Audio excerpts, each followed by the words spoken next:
بسم اللہ الرحمن الرحیم۔ حضرت ابو ہریرہ رضی اللہ عنہ فرماتے ہیں کہ رسول اللہ صلی اللہ علیہ وآلہ وسلم نے ارشاد فرمایا، اللہ تعالیٰ کے کچھ صاحب فضیلت چلنے پھرنے والے ملائکہ ہیں جو زمین میں ذکر کی محفلیں تلاش کرتے ہیں، اور جب وہ کسی ذکر کی محفل میں آتے ہیں تو ان کو اپنے پروں کے ساتھ آسمانوں تک ڈھانپ لیتے ہیں۔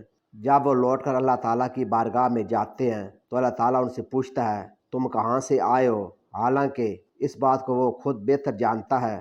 وہ جواب دیتے ہیں، اے ہمارے رب، ہم تیرے ان بندوں کے پاس سے آئے ہیں جو تیری تسبیح و تحمید اور تکبیر و تحلیل میں مصروف ہیں، جو تجھ سے مانگتے ہیں اور تیری پناہ چاہتے ہیں۔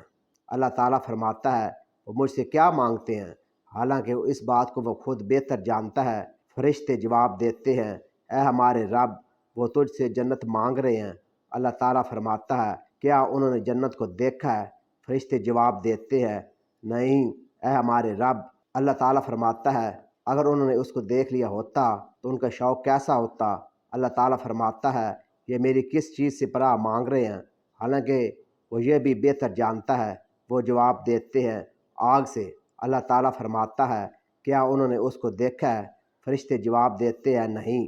اللہ تعالیٰ فرماتا ہے، اگر انہوں نے جہنم کو دیکھا ہوتا تو ان کے ڈرنے کی کیفیت کیا ہوتی؟ پھر اللہ تعالیٰ فرماتا ہے، تم گواہ ہو جاؤ کہ میں نے انہیں معاف کر دیا ہے، اور جو کچھ انہوں نے مجھ سے مانگا ہے میں نے انہیں دے دیا ہے، اور جس چیز سے انہوں نے میری پناہ مانگی ہے میں نے ان کو پناہ دے دی ہے۔ فرشتے کہتے ہیں، اے ہمارے رب، ان کے اندر ایک گنہگار بندہ بھی بیٹھا ہے جو ان میں ایسی ہی بیٹھا ہوا ہے، ہلکا ذکر والوں میں وہ شامل نہیں تھا۔ اللہ تعالیٰ فرماتا ہے، میں نے اسے بھی بخش دیا ہے، کیونکہ ذکر کرنے والوں کی یہ شان ہے کہ ان کے پاس بیٹھنے والا بھی بدبخت نہیں ہو سکتا۔